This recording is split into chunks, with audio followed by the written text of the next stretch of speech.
नमस्कार दोस्तों, जय हिंद जय भारत। आज हम चर्चा करेंगे श्री अयोध्या धाम की या अयोध्या राम जन्मभूमि की और उसके संपूर्ण इतिहास की। आपको बताना चाहूँगा, अगर पौराणिक कथाओं के अनुसार या फिर जो धार्मिक मान्यताओं के अनुसार, हिंदू धार्मिक मान्यताओं के अनुसार अयोध्या बहुत पुराना शहर है और वर्तमान में अयोध्या उत्तर भारत के उत्तर प्रदेश के लगभग 26 डिग्री 80 मिनट उत्तर, यानी कि हम अगर अक्षांश के अनुसार बात करें, या फिर 82 डिग्री और 20 पूर्व देशांतर में स्थित है। अगर हम इसकी बात करें तो अयोध्या एक जनपद है आजकल उत्तर प्रदेश का, और यह घाघरा या सरयू नदी के किनारे बसा हुआ है। अयोध्या बहुत पौराणिक नगर है और सनातन धर्म के अनुसार, जैन धर्म के अनुसार या बौद्ध धर्म के अनुसार यह बहुत ही प्राचीनतम नगर है। अगर हम बात करें तो अयोध्या एक पवित्र स्थान है जहाँ पर भगवान श्री राम का जन्म हुआ और वहाँ पर उनकी जन्मस्थली है। यानी कि इतिहास के माध्यम से अगर हम बात करें तो बहुत ही प्राचीनतम, और अगर हम बात करें आज के समय में तो जो श्री राम मंदिर का जो निर्माण हुआ है या अभी निर्मित है और उसमें प्राण प्रतिष्ठा का कार्यक्रम विगत जो 22 जनवरी था 2024 में, तब इसमें भगवान श्री राम के जो निर्माण हो रहा है वहाँ पर मंदिर का, उसका जो है प्राण प्रतिष्ठा हुई और नरेंद्र मोदी जी में उसमें मुख्य अतिथि थे या मुख्य यजमान थे। और उसमें देश के जितने भी विख्यात लोग हैं, चाहे वो हम बात करें संगीत के माध्यम से या फिर कला के माध्यम से, या फिर हम बात करें खेलों के माध्यम से या राजनीतिक लोग, या फिर जो देश के बाकी अन्य लोग जो विख्यात हैं, उन सबको वहाँ पर निमंत्रण था और सब लोग वहाँ पर गए भी थे। तो आज मैं विस्तार से चर्चा करने वाला हूँ अयोध्या के बारे में। सबसे पहले तो मैं ये बात बताना चाहूँगा कि अयोध्या एक ऐतिहासिक नगर है, एक ऐतिहासिक नगरी है और ये एक पवित्र स्थान माना जाता है। अगर मैं बात करूं तो अयोध्या को ऐतिहासिक रूप से साकेत के नाम से भी जाना जाता था। यानी कि साकेत, यानी कि हम बात करें तो इसको साकेत के नाम से भी जाना जाता है। और अगर हम बात करें प्रारंभिक बौद्ध या जैन विहित ग्रंथों में, अगर हम उनकी बात करें तो भगवान गौतम बुद्ध और भगवान महावीर भी इस शहर में आए थे और यहाँ पे कुछ समय उन्होंने बिताया था। जैन धर्म में इसे तीर्थंकरों का नगर भी कहा गया है। और अयोध्या जो है, अगर सनातन धर्म के अनुसार हम बात करें या हिंदू धर्म के अनुसार बात करें तो भगवान श्री राम की जन्मभूमि है। और अगर मैं बात करूं तो मान्यताओं के अनुसार अयोध्या को हिंदुओं के 7 सबसे महत्वपूर्ण तीर्थ स्थलों में स्थान दिया गया है। तो यानी कि सबसे महत्वपूर्ण जो स्थान है। और अगर हम बात करें इतिहास में अगर जाएं तो इसका इतिहास बड़ा लंबा है। तो मैं उस इतिहास की जो है विस्तार से आज चर्चा करने वाला हूं। और जो अभी वर्तमान में इसका जो मंदिर वहाँ पे निर्माण हो रहा है, मैं उसके बारे में भी आपसे चर्चा करने वाला हूँ।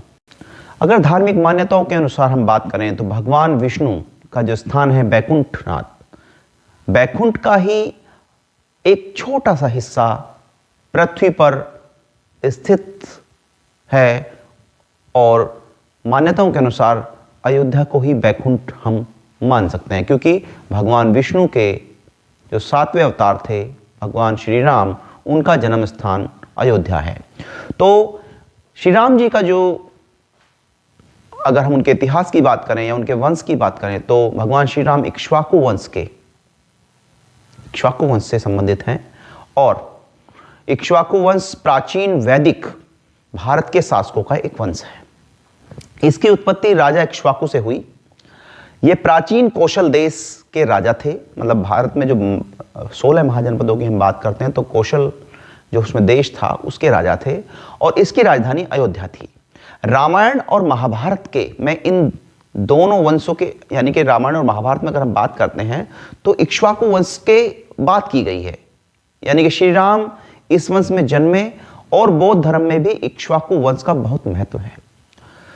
सभी जैन तीर्थंकर इक्ष्वाकु वंश से ही उत्पन्न हुए, ऐसा भी मान्यता है। बुद्ध वंश के अनुसार शाक्य मुनि गौतम बुद्ध शाक्य कोलीय ओकाक के कुल में जन्मे थे। तो अगर हम बात करें तो हम इस वंश की अगर शुरुआत से बात करें तो ब्रह्मा जी के 10 मानस पुत्र थे, उसमें से एक पुत्र मरीचि थे। और इक्ष्वाकु भगवान अगर हम जैन धर्म के अनुसार बात करें तो इक्ष्वाकु जो थे वो भगवान ऋषभ देव को भी कहा जाता है। अगर हम तीर्थंकों की बात करें तो जो ऋषभ देव थे वो इक्ष्वाकु यानी कि इक्ष्वाकु को भी जो है वो ऋषभ देव माना गया है। तो अगर हम बात करें तो इस वंश की शुरुआत जो हुई वो ब्रह्मा जी के पुत्र मरीचि से प्रारंभ होके, उसके बाद मरीचि के पुत्र हुए कश्यप, कश्यप के बाद विश्वान या जिनको सूर्य भी कहा जाता है, विश्वान या सूर्य, वो इस वंश के तीसरे राजा थे। फिर उनके पुत्र हुए व्यवस्थस मनु यानी कि वो चौथे राजा थे। इस तरह से इक्ष्वाकु कोलीय जो है वो 11वें, यानी कि अगर हम इस वंश के अनुसार बात करें, इक्ष्वाकु वंश के अनुसार बात करें तो इक्ष्वाकु अगर पहले थे तो उसमें भगवान श्री राम 98वें वंशज थे। और अगर हम बात करें प्रारंभ से ब्रह्मा जी के पुत्र मरीचि से बात करें तो उसमें उनका स्थान 68वां है। तो कहने का मतलब यह है कि अगर इक्ष्वाकु वंश की बात करें तो इक्ष्वाकु इस वंश के यानी कि पहले राजा भी कह सकते हैं, या अगर हम बात करें शुरुआत प्रारंभ से ब्रह्मा जी से शुरुआत करें, उनके पुत्र मरीचि से शुरू करें तो वो 11वें राजा थे इक्ष्वाकु। इस तरह से इसके बहुत सारे राजा हुए और लगभग, क्योंकि जो हमारी धार्मिक मान्यताएं हैं उनके अनुसार अगर हम बात करते हैं तो सतयुग में लगभग 18 वंशज इस जो है इक्ष्वाकु वंश के हुए।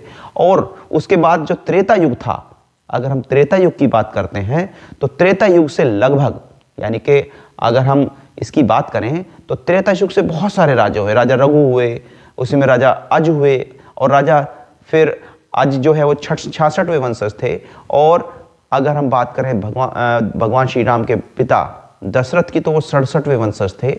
और भगवान श्री राम या उनके भाई वो 68वें वंशज थे। फिर उसके बाद उनके पुत्र कुश ने साम्राज्य संभाला था। उसके बाद द्वापर युग प्रारंभ हो जाता है। तो ये इतिहास रहा ये इक्ष्वाकु वंश का कि कैसे कहां से शुरुआत हुई। और क्योंकि श्री भगवान विष्णु की एक जो है, क्योंकि श्री राम उनके अवतार थे और उन्होंने यहाँ पर जन्म लिया तो बैकुंठ स्थान माना जाता है, बड़ा पवित्र स्थान माना गया। और जो वहाँ से नदी जो गुजरती है, सरयू जो नदी है, वो उसी के किनारे अयोध्या धाम बसा। और अयोध्या धाम में ही जब भगवान श्री राम ने जन्म लिया तो उनके बाद जब उन्होंने अपना देह त्याग किया तो सरयू नदी में ही उन्होंने एक तरह से समाधि ली। तो ये मैं बात कर रहा हूँ भगवान श्री राम की।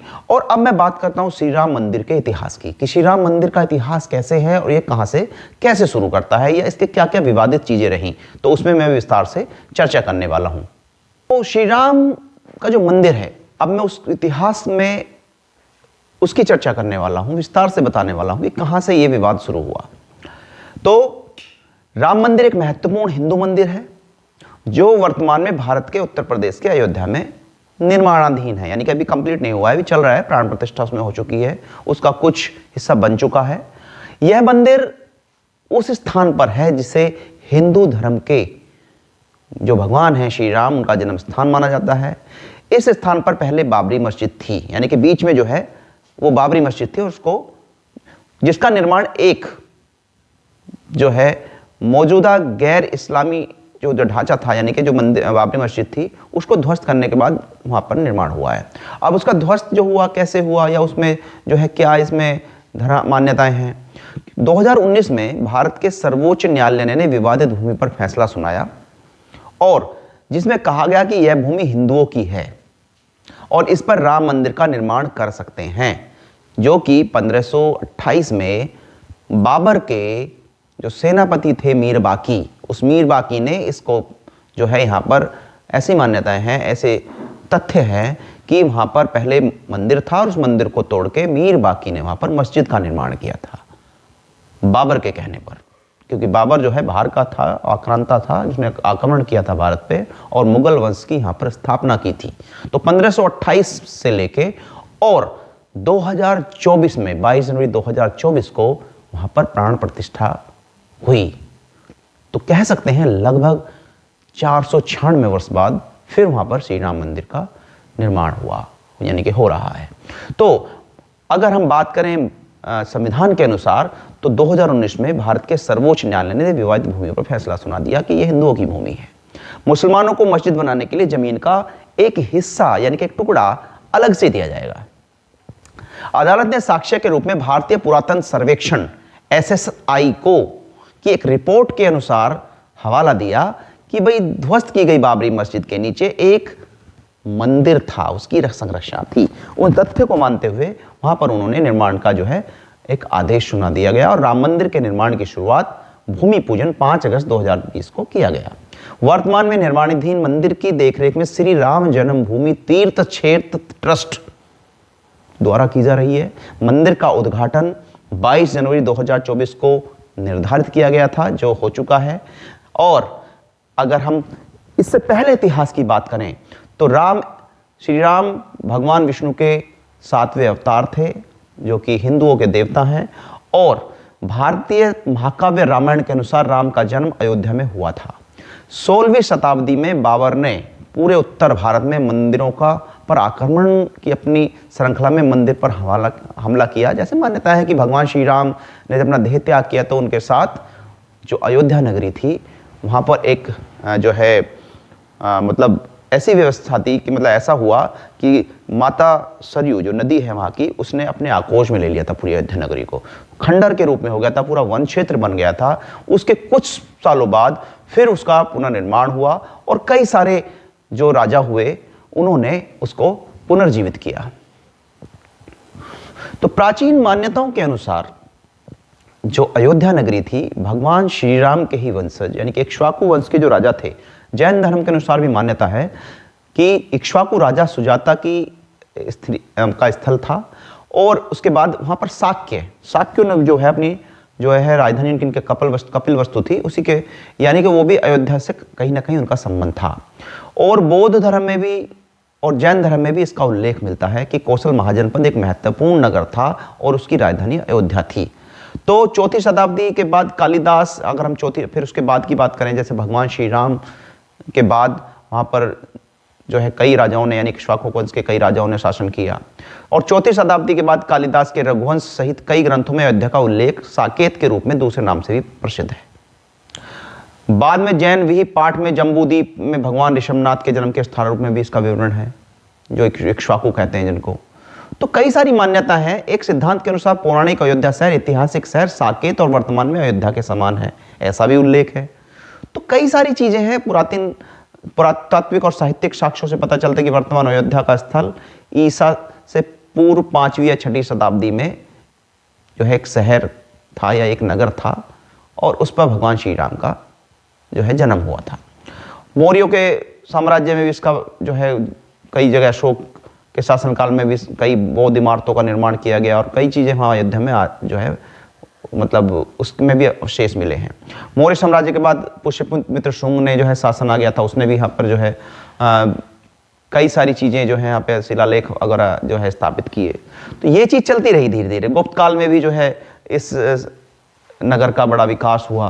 कुमारगुप्त प्रथम के शासनकाल में 436 ईस्वी में करमदंड शिलालेख में अयोध्या को कौशल प्रांत की राजधानी के रूप में माना गया है।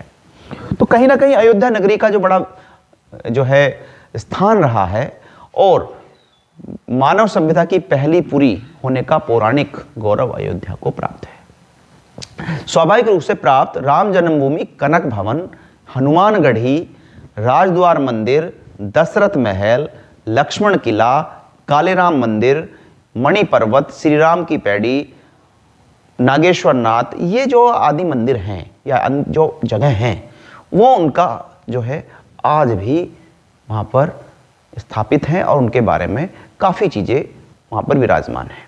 अब श्री राम जन्मभूमि की बात करते हैं तो शहर के पश्चिम हिस्से में, यानी कि अगर हम बात करें तो शहर के पश्चिम हिस्से में स्थित रामकोट में स्थित अयोध्या का सर्व प्रमुख स्थान श्री राम जन्मभूमि है और श्री राम, लक्ष्मण, भरत और शत्रुघ्न चारों भाइयों के बाल रूप के दर्शन यहाँ होते हैं।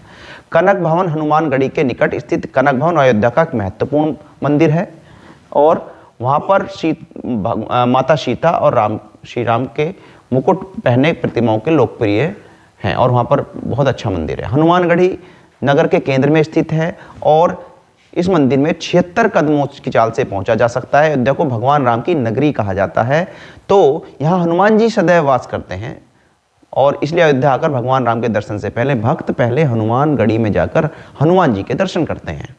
तो ऐसी मान्यताएं हैं, ऐसी चीज़ें थी यहाँ पर। और आज भी हनुमानगढ़ी में भगवान हनुमान जी का मंदिर बड़ा फेमस है, बड़ा विख्यात है। राजद्वार मंदिर है, लक्ष्मण किला भी है, नागेश्वर नाथ मंदिर भी है। तो ये सारी चीज़ें वहाँ पर आज भी हम देख सकते हैं। और जो मुख्य मंदिर जो है जिसका निर्माण आजकल वहाँ चल रहा है, उसमें जो है हम लोग उसके दर्शन करने भक्त वहाँ पर या श्रद्धालु जा रहे हैं। अब मैं वर्तमान या आधुनिक युग की बात कर रहा हूँ कि जिसमें श्री राम मंदिर का क्या क्या विवादित रहे, क्या क्या उसमें विवाद हुए।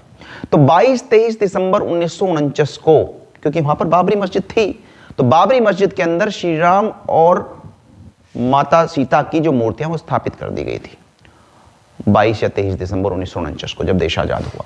अगले दिन के भक्त इकट्ठा होने लगे और 1950 तक राज्य ने सीआरपीसी की धारा 145 के अंतर्गत मस्जिद पर नियंत्रण कर लिया और मुसलमानों को नहीं बल्कि हिंदुओं को उस स्थान पर पूजा करने का अधिकार दे दिया या अनुमति दे दी।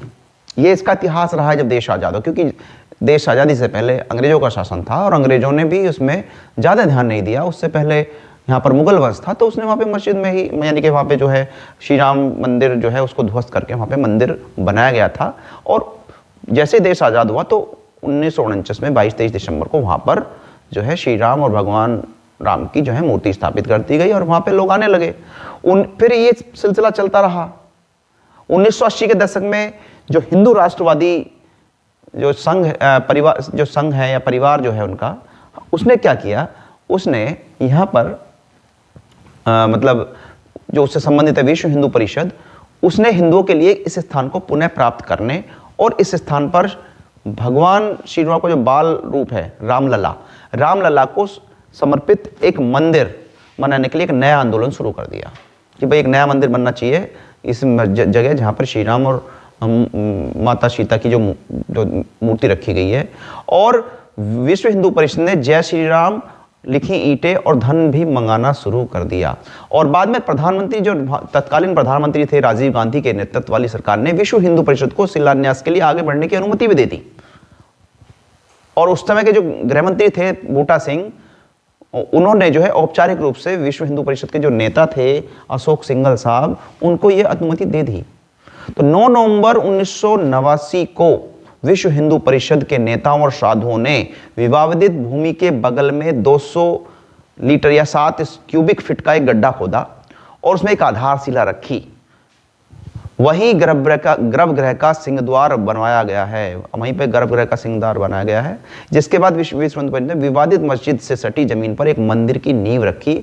और 6 दिसंबर 1992 को विश्व हिंदू परिषद और भारतीय जनता पार्टी जो अभी वर्तमान इसकी सरकार है, इस स्थल पर जो है लगभग 1,50,000 स्वयंसेवक पहुंचे, वहां पर कार सेवक पहुंचे और उन्होंने वहां पर एक रैली का आयोजन किया और कार सेवकों के रूप में आना जाना वहां पर रहा। और रैली हिंसक हो गई और भीड़ और सुरक्षा बलों पर हावी हो गई और मस्जिद को तोड़ डाला। लगभग 1.5 लाख लोग वहां पर पहुंचे थे। ऐसा हुआ 6 दिसंबर 1992 को, इतिहास में इसका लेख है, वर्तमान परिस्थिति में इसका जो है उल्लेख किया गया है। और मस्जिद को जब विध्वंस कर दिया गया तो वहाँ बहुत विवाद हुआ, हिंदू मुसलमानों में कई बार जो है यहाँ पर मतलब राइट्स भी हुए, दंगे हुए, सांप्रदायिक दंगे हुए। और यानी कि एक दिन बाद 7 दिसंबर 1992 को न्यूयॉर्क टाइम्स ने बताया कि जब भारत में राम मस्जिद का ढांचा टूटा तो पूरे पाकिस्तान में 30 से अधिक मंदिर तोड़े गए और बांग्लादेश में भी कुछ मंदिर को जो है तोड़ा गया। 5 जुलाई 2005 को 5 आतंकवादियों ने अयोध्या में नष्ट की गई बाबरी मस्जिद के स्थान पर अस्थायी राम मंदिर पर हमला किया। यानी कि वहाँ पर एक अस्थायी राम मंदिर जो बनाया गया था टेंट के अंदर, उस पर भी हमला किया।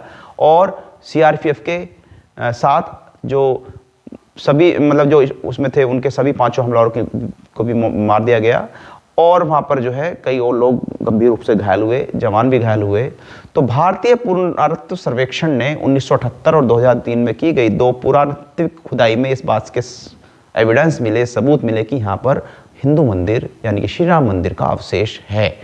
उसी को आधार बनाकर जो है 2019 में अयोध्या विवाद पर सुप्रीम कोर्ट के फैसले के बाद यह तय किया गया कि यहाँ पर राम मंदिर बनेगा और वो ज़मीन भारत सरकार ने ट्रस्ट को सौंप दी। ट्रस्ट का गठन अंततः श्री राम जन्मभूमि तीर्थ क्षेत्र के नाम से किया गया और 5 फरवरी 2020 को भारत की संसद में यह घोषणा की गई कि भारत सरकार ने मंदिर निर्माण की योजना स्वीकार कर ली है और 7 फरवरी को जो है मतलब ये घोषणा कर दी गई और फिर ये जो वहाँ ट्रस्ट है उसने वास्तुकारों को ये आदेश दिया और उसके अनुसार जो श्री राम मंदिर का जो मूल डिजाइन है वो 1988 में अहमदाबाद के सोमपुरा परिवार द्वारा तैयार किया गया था। उसी को जो है सोमपुरा ने कम से कम 15 पीढ़ियों से दुनिया भर में 100 से अधिक मंदिरों का निर्माण किए हैं, डिजाइन किए हैं और उन्हीं को इसका जो है बताया गया है कि इसमें अब ये बिल्डिंग होगी कैसी या कैसी इसकी स्थिति रहेगी।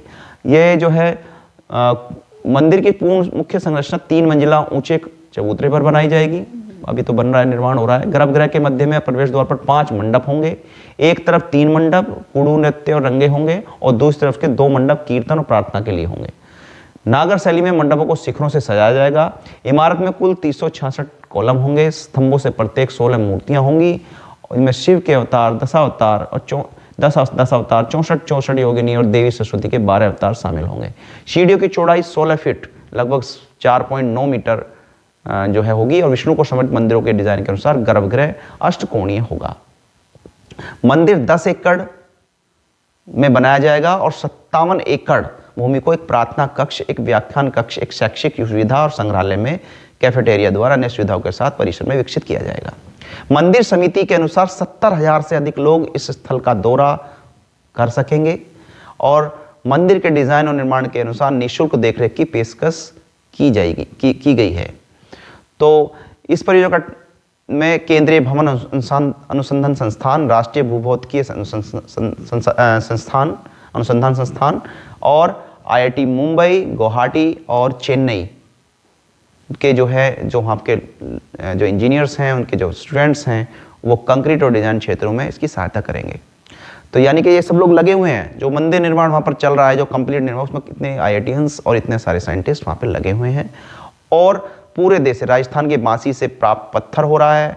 भगवान श्री राम की जो अभी रामलला के रूप में जो मूर्ति बनाई गई है वो नेपाल में जो कोशी नदी है शायद, उससे वहाँ से मंगाया गया है उसको।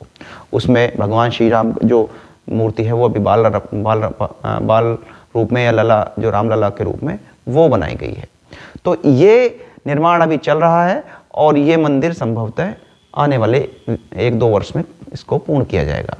तो इसमें काफ़ी लोग लगे हुए हैं और भूमि पूजन समारोह जो है वो इसका अभी जो है वो 5 अगस्त को हुआ। फिर उसके बाद जो है भगवान श्री राम का जो प्राण प्रतिष्ठा हुई वो 22 जनवरी 2024 को गर्भगृह सहित मंदिर का प्रथम तल वो तैयार हो चुका है, जिसमें श्री राम की मूर्ति की प्राण प्रतिष्ठा को 22 जनवरी 2024 को दोपहर 12:29 90 मिनट के शुभ यानी कि जो है उसका मुहूर्त काल वहाँ की गई और भारत के प्रधानमंत्री नरेंद्र मोदी इसके मुख्य अतिथि रहे। इसके 15 जनवरी मकर संक्रांति से ही विभिन्न कार्यक्रम शुरू हो गए। प्राण प्रतिष्ठा के लिए उत्तर प्रदेश सरकार ने 100 करोड़ रुपए निर्धारित किए। 22 जनवरी को कई प्रदेशों में विद्यालयों में की छुट्टी की गई। नरेंद्र मोदी जी ने लोगों का आह्वान किया कि 22 जनवरी को सभी अपने घरों में दीपक जलाएं, तो लोगों ने दीपक भी जलाए, दिवाली मनाई गई। कार्यक्रम में मोदी समेत बहुत सारे सिनेमा जगत के खिलाड़ी और ये सब लोग वहाँ पे शामिल हुए। लगभग 6000 VVIP वहाँ पर इसमें शामिल हुए। तो ये मैं जो है श्री राम मंदिर का मैंने पूरा इतिहास बताया, श्री अयोध्या धाम का मैंने इतिहास बताने का प्रयास किया। तो ये वीडियो आपको शायद ज़रूर पसंद आएगी और इससे बहुत सारी जानकारी आपको मिलेगी। तो आप इस वीडियो को शायद पसंद करेंगे और जो है इसे आप शेयर भी करेंगे। तो मैं अगली वीडियो फिर नई जानकारी के साथ आप लोगों के सामने फिर आऊँगा। तब तक के लिए मैं आप लोगों से विदा लेना चाहूँगा। नमस्कार, जय हिंद, जय भारत।